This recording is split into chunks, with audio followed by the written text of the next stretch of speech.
नमस्कार साथियों। इस साध्य पीएससी एकेडमी के ऑनलाइन और ऑफलाइन प्लेटफॉर्म पर आपका बहुत बहुत स्वागत है। आज का हमारा क्लास दोस्तों एक बहुत ही इम्पोर्टेंट क्लास होने वाला है और आज हम बात करने वाले हैं ग्रंथपाल भर्ती के बारे में। चूँकि 2019 में इसका भर्ती हुआ था और ये भर्ती सीजीपीएससी द्वारा आयोजित किया गया था, है ना। और इस बार उच्च शिक्षा विभाग द्वारा यह भर्ती क्या है आयोजित किया जा रहा है। तो उच्च शिक्षा विभाग में असिस्टेंट प्रोफेसर का आप लोग जान रहे हो, असिस्टेंट प्रोफेसर का 700 पोस्ट आने वाला है ना। लगभग 700 पोस्ट आने वाला है।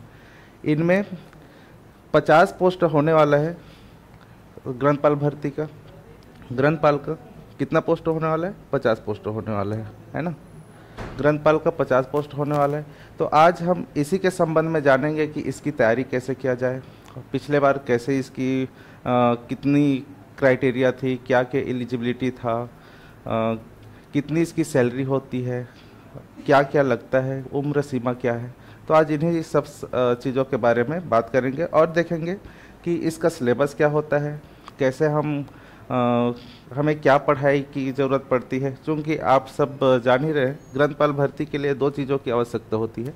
एक है बीलिप, क्या बीलिप, एंड सेकंड है एमलिप,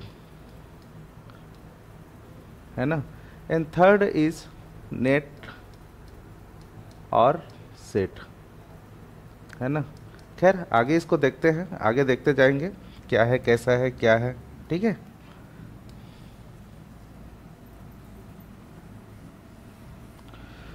तो हम लोग अभी अब देखने वाले हैं कि इसका सिलेबस क्या होने वाला था, ये वैकेंसी जो आई थी कितना पोस्ट था और इस बार कितना पोस्ट आने वाला है, इसके संबंध में हम लोग आगे चर्चा करेंगे।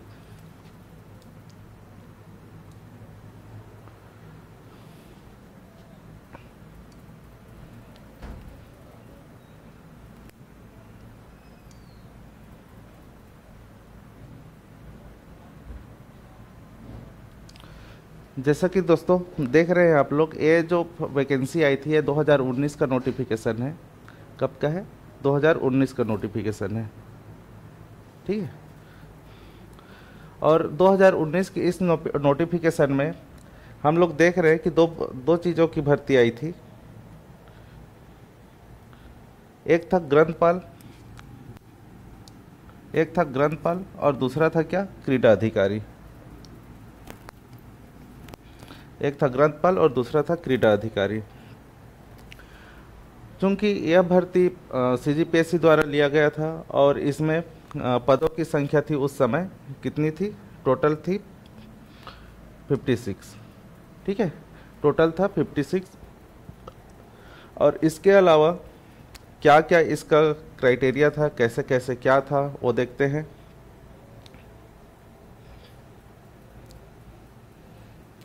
देखिए, इस पद के लिए सबसे मेन चीज़ था कि क्या होना चाहिए था, एलिजिबिलिटी क्या होनी चाहिए, क्या क्या होनी चाहिए, तो हम उसके बारे में देखते हैं।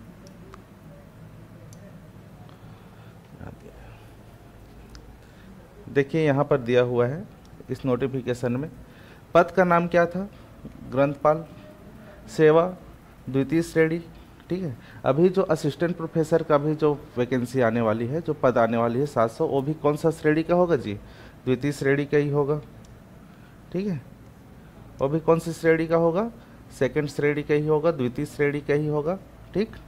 और इसका भी मैट्रिक्स लेवल लगभग होने वाला है इतना ही, 5700 स्तर 10 या 12 का होगा।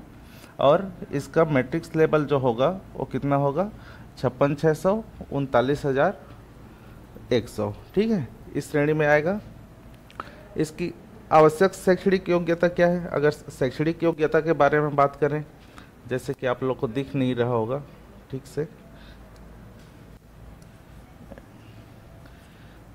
तो इसकी आवश्यक शैक्षणिक योग्यता होती है पुस्तकालय विज्ञान, सूचना विज्ञान, डॉक्यूमेंटेशन विज्ञान में कम से कम 55% अंकों के साथ में स्नातकोत्तर। कितना प्रतिशत? ये बहुत इंपॉर्टेंट है, 55।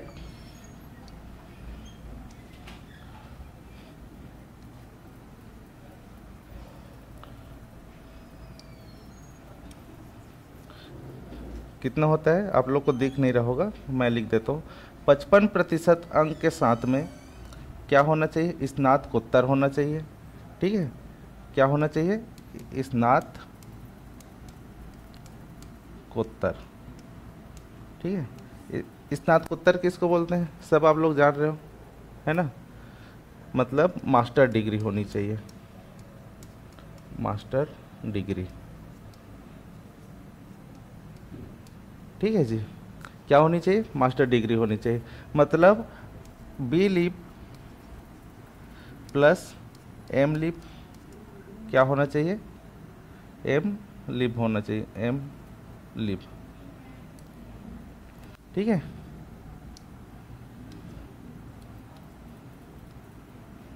B Lib plus M Lib. Then उसके बाद में और क्या होगा, स्नातकोत्तर उपाधि अथवा समतुल्य ग्रेड अथवा यूजीसी और राज्य शासन द्वारा अधिसूचित समतुल्य, अर्थात यूजीसी नेट द्वारा आयोजित यूजीसी नेट क्वालिफाई हो, या फिर सीजी सेट क्या हो, सीजी सेट ए क्वालिफाई हो। ओके, ये दोनों चीज़ें होनी चाहिए। इसके अलावा तो एलिजिबिलिटी में अगर हम देखें तो क्या क्या हो गया, B Lib, M Lib, UGC NET और सीजी सेट। ठीक है, और अभी आप लोग जैसे कि जान रहे हो, अभी व्यापम द्वारा जो कैलेंडर जारी किया गया है उसमें सीजी सेट का 4 दिसंबर को एग्ज़ाम होना है। कब एग्ज़ाम होना है, 4 दिसंबर। ठीक है जी, 4 दिसंबर को एग्ज़ाम होना है। आगे देखें क्या क्या चीज़ें हैं इसमें।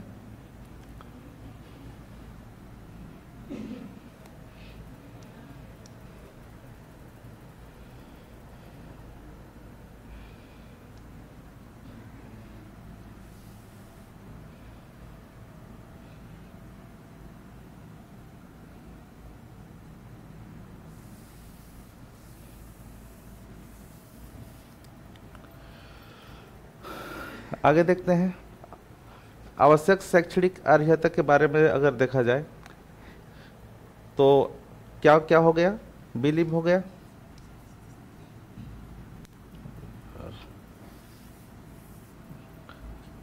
क्या हो गया, बी लिप हो गया plus M Lib plus SET और नेट, सीजी सेट और नेट। ठीक है, यह हो गया क्या, एलिजिबिलिटी के लिए शैक्षणिक योग्यता।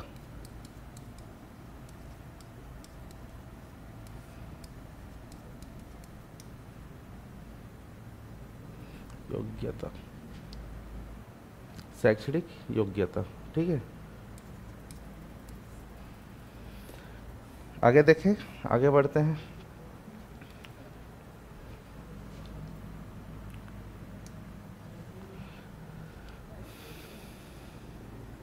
इसके बाद देखते हैं परीक्षा अवधि। परीक्षा अवधि कितना होता है, परीक्षा अवधि चयनित अभ्यर्थियों के लिए नियुक्ति 2 वर्ष की थी, अभी अलग है। समय के साथ में क्या है, ये चीज़ें बदलती रहती है। ठीक है, तो अभी ये अलग है, इसमें भी आपके लिए कुछ इम्पोर्टेंट नहीं है।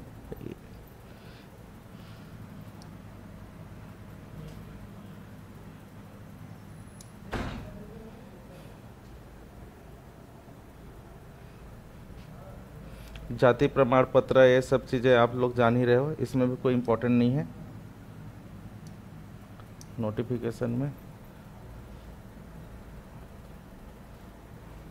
आगे बढ़ते हैं, यह इम्पोर्टेंट। अच्छा, चलिए देखते हैं। यहाँ से इम्पोर्टेंट चीज़ें आरंभ होती है, यहाँ से हमारा नोटिफिकेशन आरंभ होता है। ठीक है, कि नोटिफिकेशन में क्या था, कैसे इसका एग्ज़ाम पैटर्न होता है, क्या होता है, यहाँ से प्रारंभ होता है। तो देखो, एग्ज़ाम होगा 2 चरणों में होगा। कितने चरणों में होगा, 2 चरणों में होगा। कौन कौन सा होगा, 2 चरण में एग्ज़ाम होगा। ठीक है, उस समय क्या था, कोविड था। तो एग्जामिनेशन क्या हुआ था, ऑनलाइन हुआ था। ठीक है, 2019 में यह एग्ज़ाम हुआ था, ऑनलाइन हुआ था। लेकिन इस बार क्या होगा, मोड क्या होगा, exam of mode, exam mode क्या होगा, ऑफलाइन होगा। क्या होगा जी, ऑफलाइन। ठीक है, ऑफलाइन एग्ज़ाम होगा।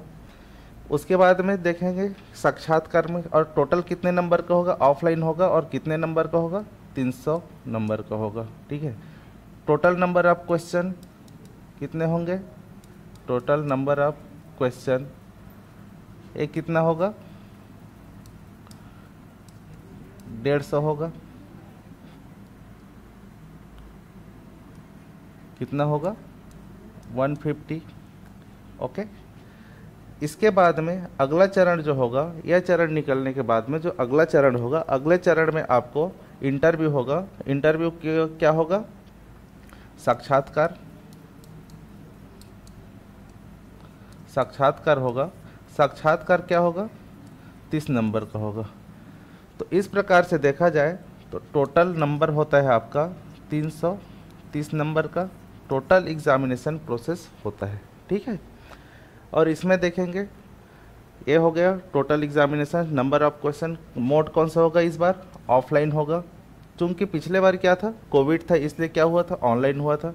इस बार क्या होगा, ऑफलाइन होगा। Okay, total number of question कितने रहेंगे, 150।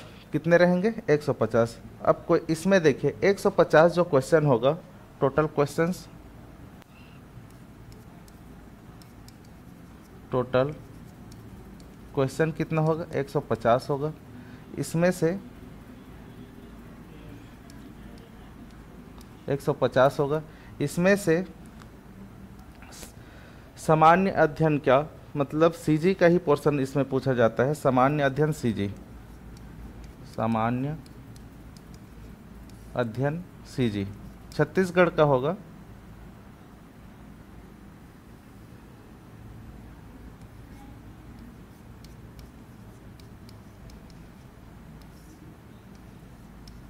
अध्ययन छत्तीसगढ़ का, छत्तीसगढ़ का सामान्य अध्ययन, ये होता है 50 क्वेश्चन। कितने नंबर का, 100 नंबर का। ठीक है, इसके बाद में संबंधित विषय का ज्ञान आता है। क्या आता है, संबंधित विषय का ज्ञान। संबंधित विषय का ज्ञान ये आएगा, कितने नंबर का आएगा, 100 क्वेश्चन आएगा। टोटल कितने नंबर का, 200 नंबर का। ठीक है, तो इसके लिए एक चीज़ और इम्पॉर्टेंट हो जाता है, जितना इम्पोर्टेंट इसका सब्जेक्टिव नॉलेज है, अर्थात एम लिब और बी लिब के बारे में जितनी जानकारी चाहिए, उतना ही जानकारी हमें किसके बारे में चाहिए होता है, छत्तीसगढ़ के बारे में होता है। ठीक है, छत्तीसगढ़ के बारे में भी हमें उतनी ही जानकारी चाहिए।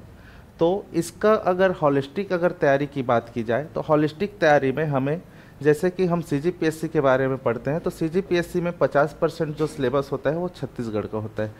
ठीक है, लेकिन यहाँ पर अगर देखा जाए तो लगभग इसमें 50 क्वेश्चन, मतलब इसको अगर 3 श्रेणी में बांट दे तो 33% सिलेबस, कितना परसेंट सिलेबस, 33% सिलेबस आने वाला है छत्तीसगढ़ से। और बाकी का जो 66% सिलेबस है, 66% सिलेबस है, वो कहाँ से आने वाला है, सब्जेक्टिव नॉलेज से आने वाला है, सब्जेक्ट से आने वाले हैं। ठीक है, यहाँ तक क्लियर है, आगे बढ़ें। ठीक, अब देखिए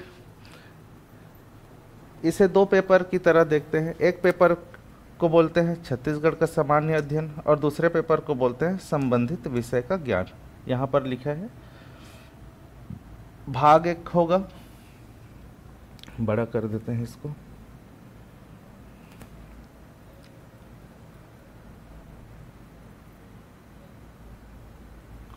एक होगा भाग 1, इसको बोलते हैं सामान्य अध्ययन। भाग 1 क्या होगा,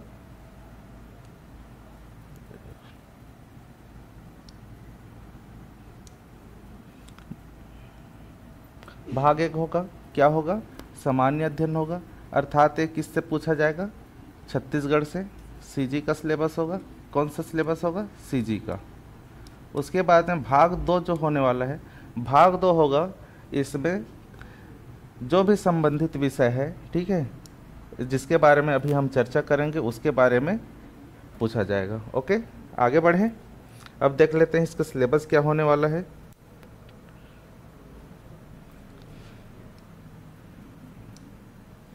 तो देखिए, सबसे मेन पॉइंट आज के इस लेक्चर का यही है कि इसका सिलेबस क्या होने वाला है, हम इसका कैसे अप्रोच करें, कैसे तैयारी करें, कहाँ से हो सकता है, कैसे तैयारी हो सकता है। ठीक है, तो इसका सिलेबस होने वाला है सामान्य अध्ययन। सामान्य अध्ययन में अगर देखा जाए तो भारत का इतिहास, अच्छा यहाँ पर एक चीज़ देखिएगा, सामान्य अध्ययन में मैंने सीजी का ही बताया था, सीजी और इंडिया बोथ होता है ना, सीजी का, सीजी एंड इंडिया दोनों आएगा, सीजी प्लस इंडियन, इंडिया दोनों आएगा। ओके, अब आगे बढ़ते हैं। अब देखिए सिलेबस में क्या होने वाला है।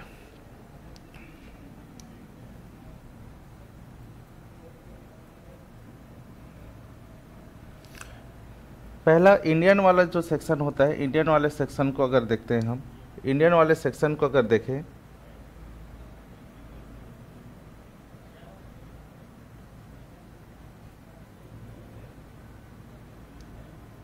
इंडिया वाले सेक्शन को अगर देखें तो इसमें अगर हमें पूछा जाएगा भारत के इतिहास, स्वतंत्रता आंदोलन एवं भारत का भूगोल।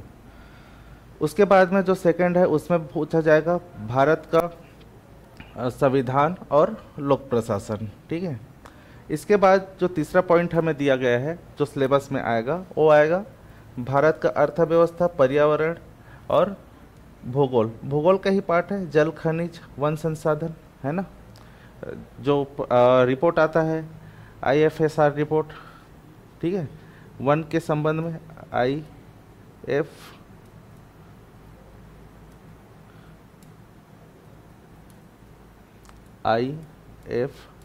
रिपोर्ट, है ना, ये आता है। इसके बारे में जल खनिज के बारे में। इसके अलावा जो सबसे इम्पोर्टेंट चीज़ होने वाला है समसामयिक एवं खेलकूद। अगर बाकी चीज़ों की अपेक्षा देखा जाए इसका पोर्शन ज़्यादा होने वाला है। ठीक है, उसके बाद में सामान्य विज्ञान, कंप्यूटर संबंधी ज्ञान।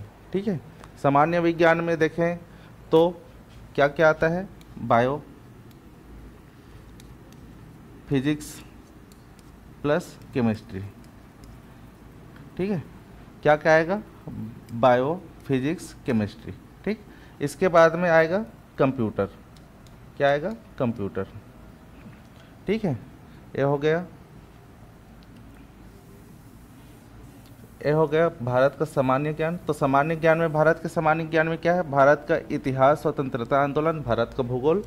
उसके बाद में भारत का संविधान, लोक प्रशासन। उसके बाद में भारत की अर्थव्यवस्था, पर्यावरण, जल एवं वन। ठीक है, उसके बाद में है समसामयिक घटनाएं, करेंट अफेयर। उसके बाद में सामान्य विज्ञान एंड कंप्यूटर। इतना हो गया क्या, भारत का सामान्य अध्ययन। ओके, देन उसके बाद में आते हैं छत्तीसगढ़ का सामान्य अध्ययन। तो सबसे ज़्यादा जो फोकस्ड एरिया होने वाला है हमारे मेन जो सब्जेक्ट है उसके अलावा, जो सबसे ज़्यादा फोकस एरिया होने वाला है वो होने वाला है छत्तीसगढ़ का सामान्य ज्ञान। तो छत्तीसगढ़ के सामान्य ज्ञान, यहाँ से क्वेश्चन मैक्सिमम आएंगे। ठीक है, यहाँ से क्वेश्चन कितना आएगा, ज़्यादा से ज़्यादा आएगा। इस वाले पोर्शन से क्वेश्चंस क्या रहते हैं, कम रहते हैं। इस वाले पोर्शन से 50 क्वेश्चन है मान लीजिए, तो यहाँ से लगभग रहेगा 15 क्वेश्चन। कितना क्वेश्चन होने वाला है, 15 क्वेश्चन। और बाकी जो 35 क्वेश्चन है वो इसी सेक्शन से पूछा जाएगा। ठीक है, 35 से क्वेश्चन यहाँ से पूछा जाएगा। ओके, चलिए देखते हैं क्या क्या है छत्तीसगढ़ में। छत्तीसगढ़ का इतिहास, स्वतंत्रता आंदोलन में छत्तीसगढ़ का योगदान। तो छत्तीसगढ़ के इतिहास को अगर हम देखें, ठीक है, छत्तीसगढ़ के इतिहास को अगर हम देखें तो इसे कितने भाग में बांट सकते हैं जी, इसको हम 2 भागों में बांटते हैं, है ना। 2 भागों में अभी बांट के देखेंगे। छत्तीसगढ़ का जो प्राचीन इतिहास है उसके बारे में 1947 तक। कब तक, 1947। इसे हम देखेंगे प्राचीन इतिहास 1857 की क्रांति से पहले तक। कब तक?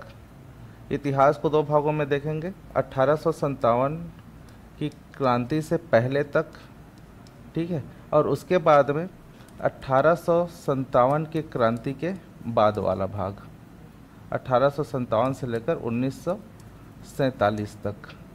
1857 से कब तक? 1947 तक, ठीक है।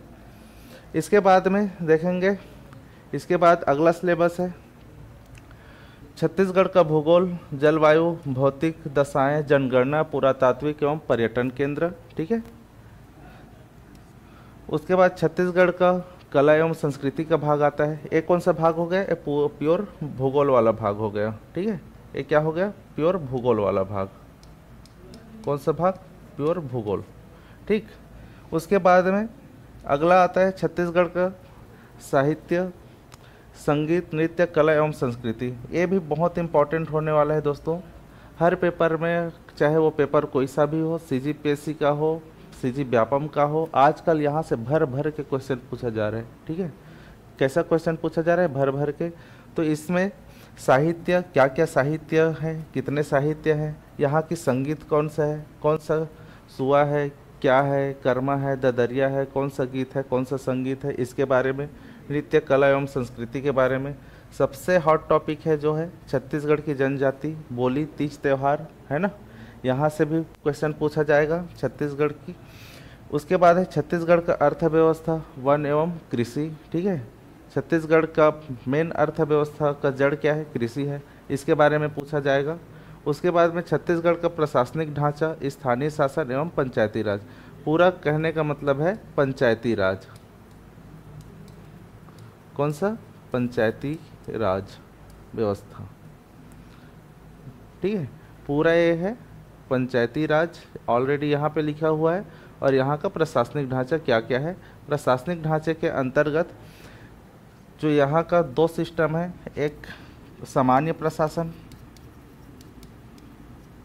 सामान्य प्रशासन, और दूसरा है पुलिस प्रशासन।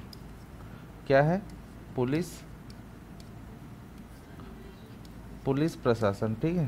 अरे पुलिस प्रशासन, दो चीज़ें हैं, छत्तीसगढ़ का प्रशासनिक ढांचा सामान्य प्रशासन, और दूसरा क्या है? पुलिस, ठीक है। समझ आ गई इतना?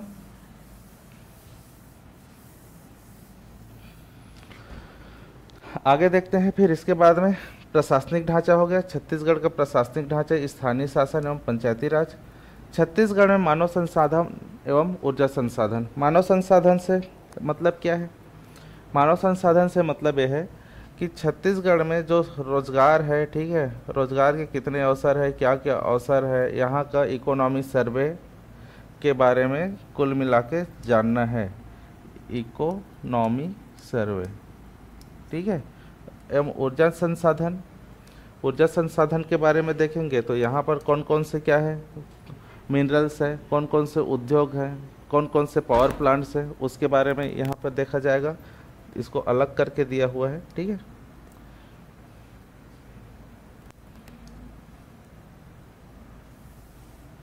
ये हो गया मानव संसाधन, मतलब यहाँ पर जॉब का, उद्योग का, रोजगार का क्या क्या स्थिति है, यहाँ का जनगणना में क्या स्थिति है, इन सब चीज़ों के बारे में देखा जाएगा, ठीक है। उसके बाद में है छत्तीसगढ़ में शिक्षा, स्वास्थ्य एवं सामाजिक समसामयिक घटनाएं। छत्तीसगढ़ का भी करेंट अफेयर यहाँ पे पूछा जाएगा, ठीक है। क्या पूछा जाएगा? छत्तीसगढ़ का करेंट अफेयर। इसके अलावा जो अगला टॉपिक है, ये टॉपिक बहुत इंपॉर्टेंट होने वाला है, ये है गणितीय योग्यता, बुद्धिमत्ता परीक्षण एवं आंकड़ों का विश्लेषण। क्या है? गणितीय योग्यता, ठीक है, सामान्य गणित जो भी एग्ज़ाम में पूछा जाता है। बुद्धिमत्ता परीक्षण मतलब रीजनिंग, पहला है मैथ्स, दूसरा क्या है? रीजनिंग। उसके बाद में आंकड़ों का विश्लेषण मतलब डाटा वाला पार्ट, डाटा इंटरप्रिटेशन बोलते हैं, डाटा वाला पार्ट। तो मैथ्स, रीजनिंग और डाटा से क्या आने वाला है? क्वेश्चंस आने वाले हैं। ठीक है, ये हो गया पूरी तरह से जनरल स्टडी की बात। अब हमारा जो मेरा मतलब मैं आपको बेसिकली आगे पढ़ाने वाला हूँ, वो इस वाले पार्ट को पढ़ाने वाला हूँ, उसके बारे में हम क्या करेंगे आगे डिस्कस करते हैं। ठीक है जी, कौन सा पार्ट पढ़ाने वाले हैं। चूँकि हमारे यहाँ साध्य पीएससी में ऑलरेडी से छत्तीसगढ़ और सामान्य अध्ययन की क्लासेस चल रही हैं, ठीक है, प्रारंभ हो चुकी है। और अभी 3 से 3 नवंबर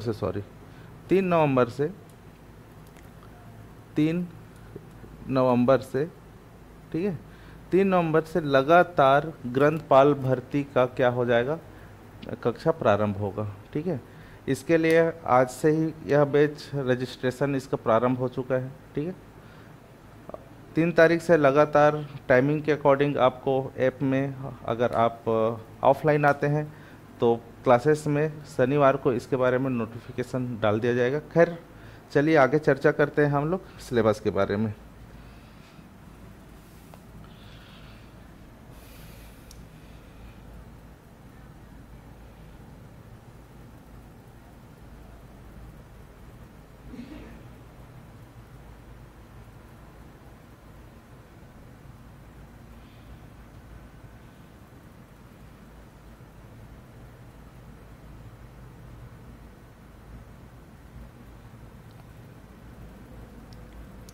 देखिए दोस्तों, ये वाला जो पोर्शन होने वाला है ग्रंथपाल हेतु सिलेबस, इसका सिलेबस होने वाला है पुस्तकालय एवं सूचना विज्ञान का। ठीक है, इसमें हम बेसिकली, आप लोग अगर भी लिप किए हैं तो आप लोग जान रहे हैं भारत में पुस्तकालय का पितामह कहते हैं रंगनाथन जी को, है ना।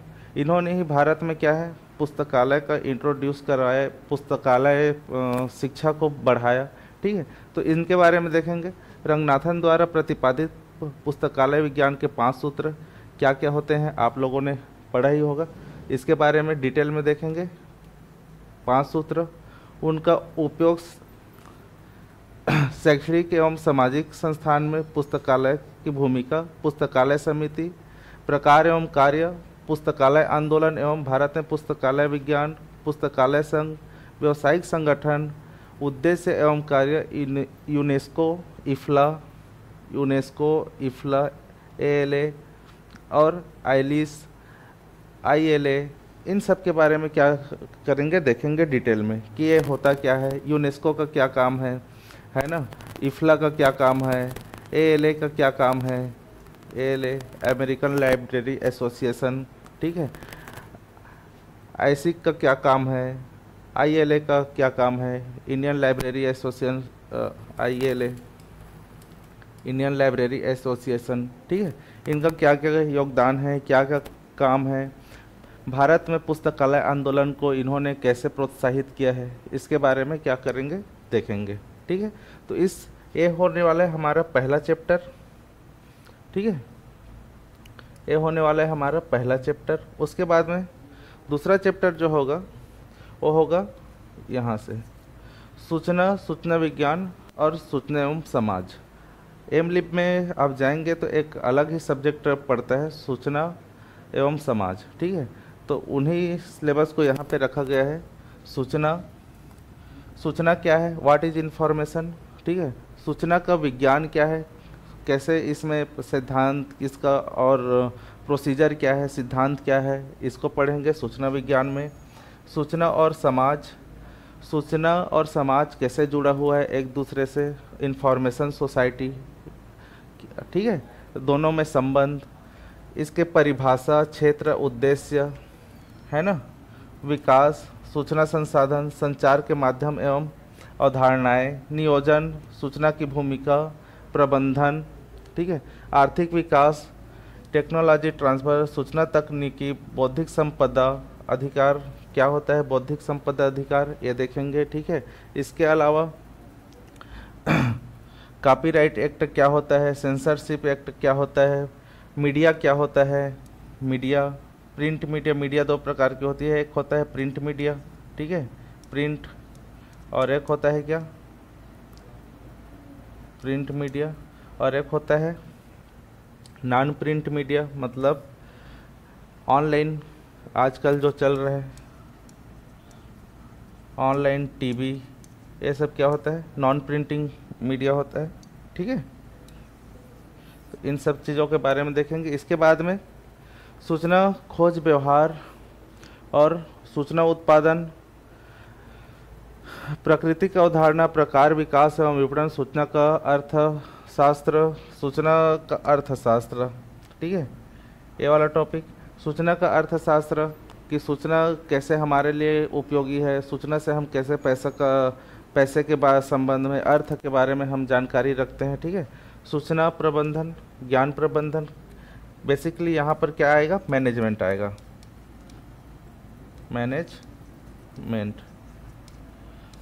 मैनेजमेंट क्या होता है, सूचना का प्रबंधन कैसे किया जाता है, उसे कैसे जमाया जाता है, किस प्रकार से उसका उपयोग किया जाता है, ये सब क्या आ गया, सूचना का प्रबंधन, ठीक है।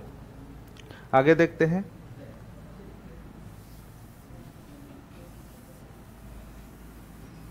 आगे देखेंगे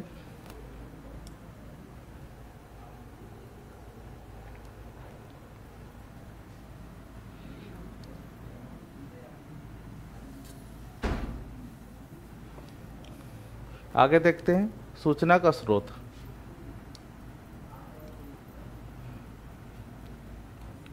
क्या देखेंगे, सूचना के स्रोत। तो सूचना के कितने स्रोत होते हैं, जैसे आप लोगों को पता है सूचना के 3 स्रोत होते हैं, प्राथमिक, द्वितीयक और तृतीयक, है ना। जो हमारे सामने जो घट रही है वो होता है प्राथमिक, जो किसी पुस्तक में हमने पढ़ा है वो होता है द्वितीयक, और तृतीयक दोनों के बारे में जो बहुत दिनों बाद में हमें पता चलता है कि हाँ उसने तो कुछ कहा था, ये क्या हो गया, ये तृतीयक। किस प्रकार से, खैर जब पढ़ेंगे तब इसके बारे में आपको बताया जाएगा। प्रलेखी एवं अप्रलेखीय संदर्भ सेवा, अवधारणा, परिभाषा, महत्व, विभिन्न प्रकार के ग्रंथालयों में संदर्भ स्रोत। संदर्भ स्रोत क्या होता है, रेफरेंस बुक बोलते हैं जिसको, और इम्पॉर्टेंट इसका बहुत है लाइफ में और ग्रंथालय विज्ञान में भी, और आपके कोई भी एग्ज़ाम में कि हम संदर्भ ग्रंथ के बारे में क्यों पढ़ते हैं, संदर्भ ग्रंथ क्या होता है, ऑथेंटिक बुक क्या होता है, इसके बारे में देखेंगे, ठीक है।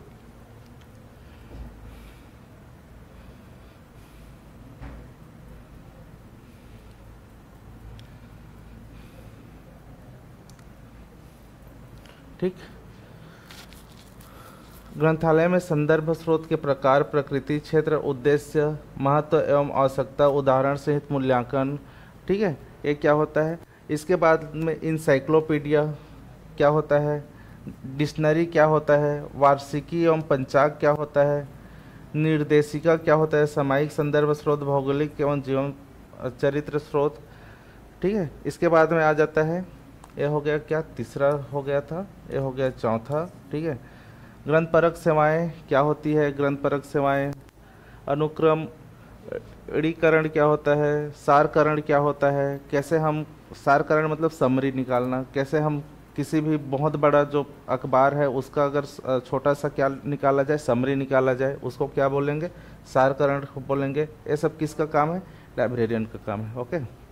उसके बाद में सामाजिक अभ्यागत सेवा एवं चयनित सूचना प्रसारण, सूचना का प्रसारण कैसे होता है, कौन कौन से रूपों में होता है, इसके बारे में, ठीक है।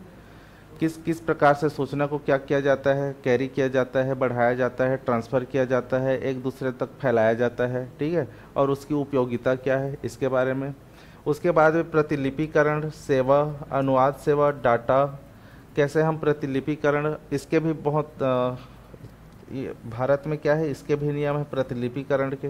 किसी का कॉपी को हम कितना क्या कर सकते हैं, उसका प्रतिलिपिकरण कर सकते हैं, क्या उसने हमें यह आदेश दिया है कि हम उसका क्या करें, प्रतिलिपिकरण करें, तो इसके बारे में भी कानून है, इसके बारे में देखेंगे, ठीक है।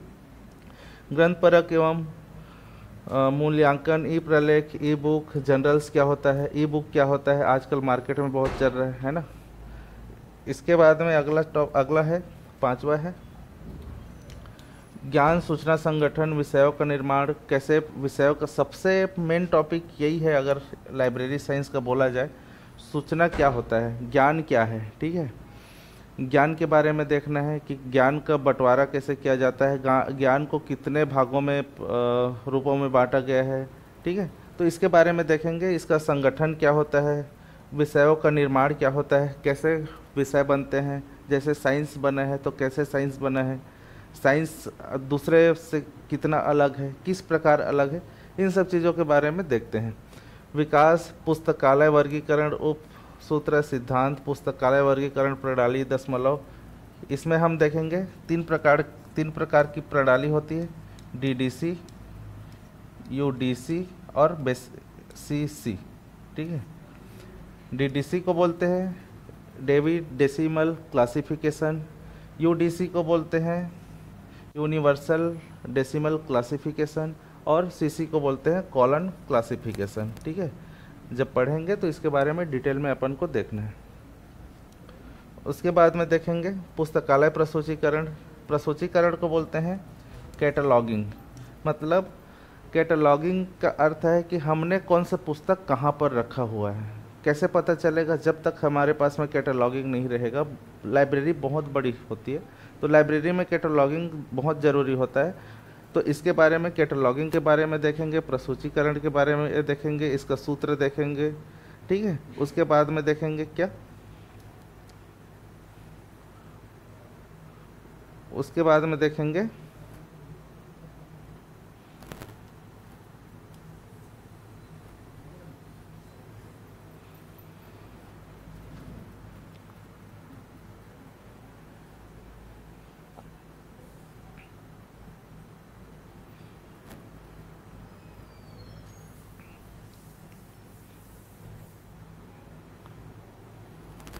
उसके बाद में देखेंगे मैनेजमेंट, पुस्तकालय प्रबंधन।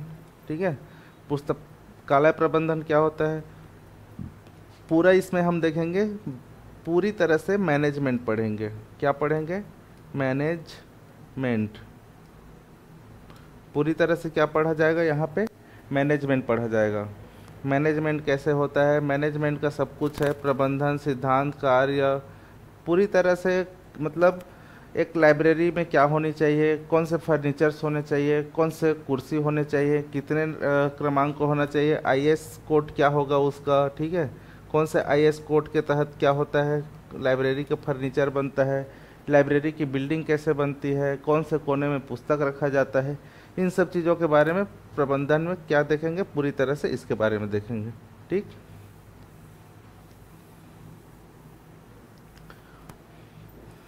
इसके बाद नेक्स्ट चीज आते हैं, नेक्स्ट है सूचना तकनीक।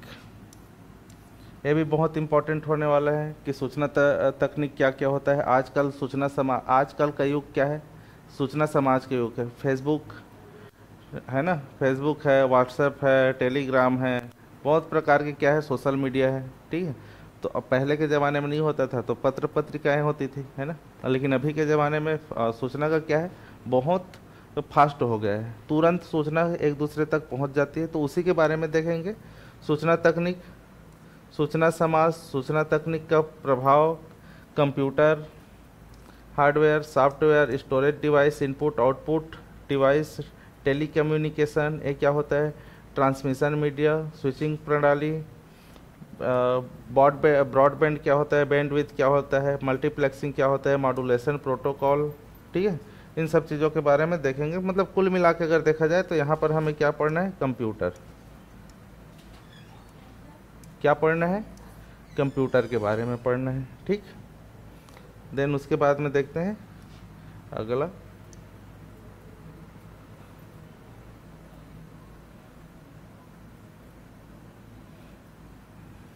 इसके बाद में देखते हैं पुस्तकालय स्वचालन। अगला आता है पुस्तकालय स्वचालन, इसको बोलते हैं लाइब्रेरी ऑटोमेशन। क्या बोलते हैं, library automation, library plus automation. ठीक है, लाइब्रेरी ऑटोमेशन क्या होता है ये देखेंगे। ठीक, क्या क्या चीज़ें होती है, मतलब लाइब्रेरी ऑटोमेशन से मतलब यह है कि लाइब्रेरी को चलाने के लिए कुछ कुछ सॉफ्टवेयर वगैरह की ज़रूरत पड़ती है। ठीक है, तो कैसे हम पहले क्या है, पूरी की पूरी लाइब्रेरी बहुत ज़्यादा वो हो जाता था, बहुत बड़ा होता था और इतने सारे बुक्स के बारे में जानकारी रखना, इतने सारे कस्टमर्स आते थे, इतने सारे उपयोगकर्ता आते थे, उसके बारे में जानकारी रख पाना मुश्किल होता था। तो हमने क्या किया, हमने अलग अलग प्रकार के लाइब्रेरी से रिलेटेड सॉफ्टवेयर बना दिए। और ये सॉफ्टवेयर अब हमें क्या है, लाइब्रेरी को मैनेज करने में क्या करती है, हमारी हेल्प करती है। तो इन्हीं के बारे में देखेंगे यहाँ पे, ठीक है। स्वचालन के क्षेत्र, हार्डवेयर एवं सॉफ्टवेयर चयन, ओपेक नेटवर्क, ठीक है, और डेल नेट, OCLC, ठीक है, और अन्य सेवा, ब्राउजिंग क्या होता है, ब्राउजिंग क्या होता है, ये सब के बारे में। तो ये क्या हो गया, पुस्तकालय स्वचालन, लाइब्रेरी ऑटोमेशन, ठीक है। बेसिकली यहाँ पर भी सॉफ्टवेयर जो भी लाइब्रेरी में यूज़ होता है, क्या क्या सॉफ्टवेयर है, कैसा कैसा सिस्टम है, उसके बारे में हमें क्या करनी है, पढ़नी है। इसके अलावा जो अगला होता है, अगला है शोध प्रकार, रिसर्च बोलते हैं इसको, रिसर्च, ठीक है। शोध प्रकार, यह पूरे नेट प्लस सेट, ठीक है, प्लस लाइब्रेरी साइंस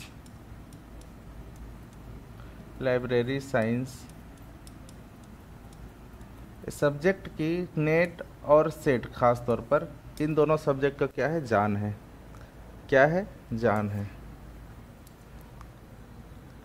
बिना रिसर्च के हम कोई नेट सेट अगर कोई बोले कि निकाल सकते हो तो इम्पॉसिबल है। तो यह सब्जेक्ट हमारा एक खुशनसीबी है कि यह सब्जेक्ट हमारे किस में पूछा जा रहा है, हमारे सिलेबस में है। किसके सिलेबस में है, ग्रंथपाल के सिलेबस में है, ठीक है। और चूंकि हम इसको दो जगह पढ़ते हैं, एक जगह पढ़ेंगे हम नेट सेट की जब तैयारी करते हैं तब, और दूसरा हम इसको पढ़ते हैं यहाँ पे शोध में, ठीक है, यहाँ पे ग्रंथपाल भर्ती में।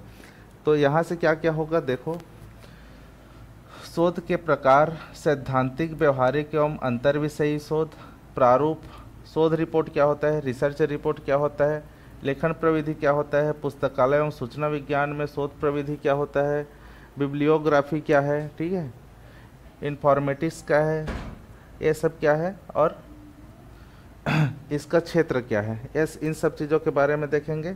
अब लास्ट में जो हमारे इस सिलेबस का टॉपिक है वो है ग्रंथालय के बारे में। तो ग्रंथालय कितने प्रकार के होते हैं, कौन कौन से प्रकार होता है, तो आप लोग जान रहे होंगे ग्रंथालय बहुत प्रकार के होते हैं, क्योंकि आप लोग जो ये वीडियो देख रहे हो आप लोग डेफिनेटली लाइब्रेरी साइंस के स्टूडेंट हो, है ना। तो आप लोगों को तो बेसिक पता ही होगा कि कौन कौन से प्रकार के ग्रंथालय होते हैं। जितने भी क्षेत्र होते हैं सब अलग अलग प्रकार के ग्रंथालय होते हैं। स्कूल का होता है, कॉलेज का होता है, यूनिवर्सिटी का होता है, ठीक है, समाज अलग अलग प्रकार के स्कूल होते हैं, जैसे ब्लाइंड लोग के लिए स्कूल हो गया, है ना, और सभी चीज़ों के आर्मी के लिए होता है। तो अलग अलग प्रकार के जितने भी क्या चीज़ें हैं, जितनी भी चीज़ें हैं उसके लिए अलग अलग प्रकार के क्या होते हैं, लाइब्रेरी होते हैं। इसके बारे में हम आगे देखेंगे, ठीक है।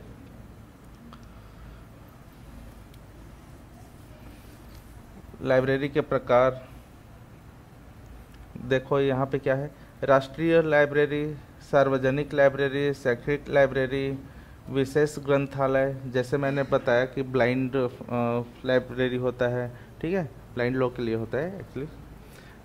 उद्देश्य, संरचना, कार्य, डिजिटल ग्रंथालय, अवधारणा, वर्चुअल ग्रंथालय, डिजिटल ग्रंथालय क्या होता है, वर्चुअल ग्रंथालय क्या होता है, ठीक है। अवधारणा, उपयोगकर्ता के प्रकार, कौन कौन से लाइब्रेरी के उपयोगकर्ता होंगे, लाइब्रेरी की अवधारणा क्या होगी। शिक्षा प्रकार, उद्देश्य, प्रविधि, मूल्यांकन, उपयोगकर्ता अध्ययन, अवधारणा, उद्देश्य, क्षेत्र, प्रकार, और Raja Ram Mohan library foundation, RRLF बोलते हैं, RRLF, ठीक है, RRLF। यही वो संस्था है जो क्या करती है, सार्वजनिक लाइब्रेरी के लिए पूरे देश को क्या करती है, पूरे देश में लाइब्रेरी के लिए गाइड करती है, ठीक है, ये वो संस्था है। आगे इसके बारे में देखेंगे। तो इस प्रकार से हमारा सिलेबस अगर देखा जाए तो हमारा सिलेबस में कुल होते हैं 10 अध्याय। कितने लेसन होंगे, 10 अध्याय होगा। कितने अध्याय होंगे, टोटल होंगे 10 अध्याय। 10 अध्याय को हम धीरे धीरे, और यही 10 अध्याय होता है नेट सेट में भी, ठीक है। लेकिन थोड़ा सा सिलेबस में अंतर है। हम देख रहे हैं किसके बारे में,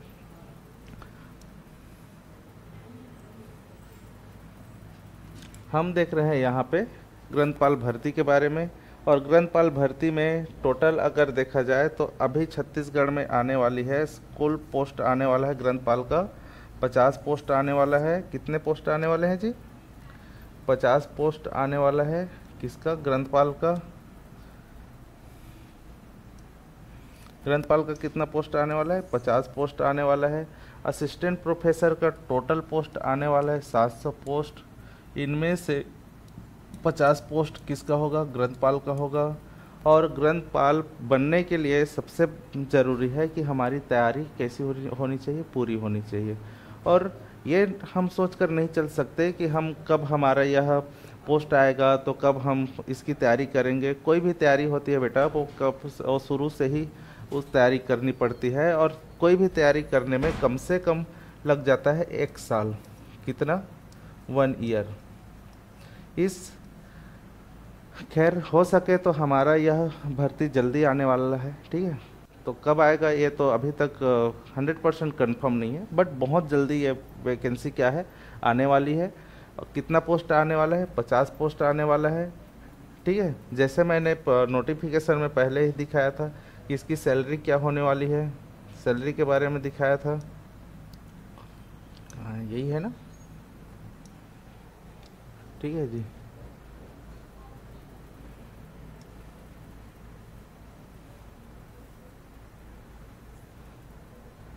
है ना,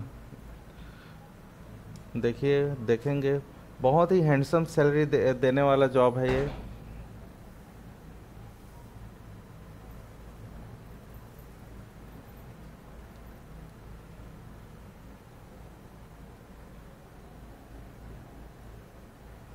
देखिए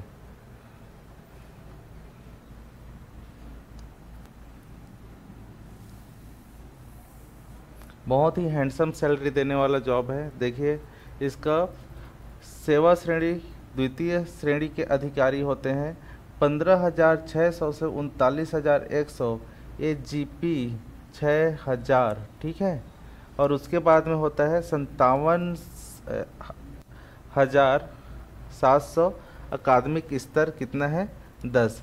और इस 57,700 में और बहुत सारे क्या क्या होते हैं? अलावेंस होते हैं जो सरकार आपको देती है।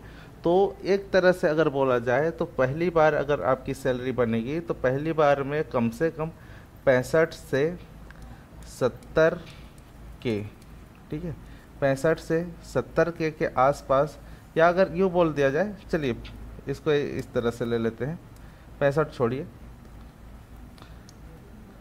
60 से 65 के बीच में, 60 से 65 के बीच में अगर ये पोस्ट आती है तो 60 से 65 के बीच में आपकी जो सैलरी होगी ये क्या होगी? पहली सैलरी होने वाली है। तो समझ रहे हैं कितना ज़बरदस्त पोस्ट है, बहुत ही। और काम क्या है? काम इसका आपका एक शैक्षणिक कार्य है, ठीक है। आपको कहाँ होगा इसका पोस्टिंग? होगा कॉलेज में। कहाँ होगा? कॉलेज में इसकी पोस्टिंग होगी। क्या बोलते हैं, कॉलेज में बैठकर आप आराम से क्या कर सकते हैं? जॉब कर सकते हैं। भागा दौड़ी वाला काम नहीं है, मस्त जॉब है। आराम से घर बैठे क्या कर सकते हैं? इसकी तैयारी कर सकते हैं। हमारा साध्य PSC एकेडमी इसकी कक्षाएं 3 तारीख से प्रारंभ कर रही है। कब से प्रारंभ कर रही है?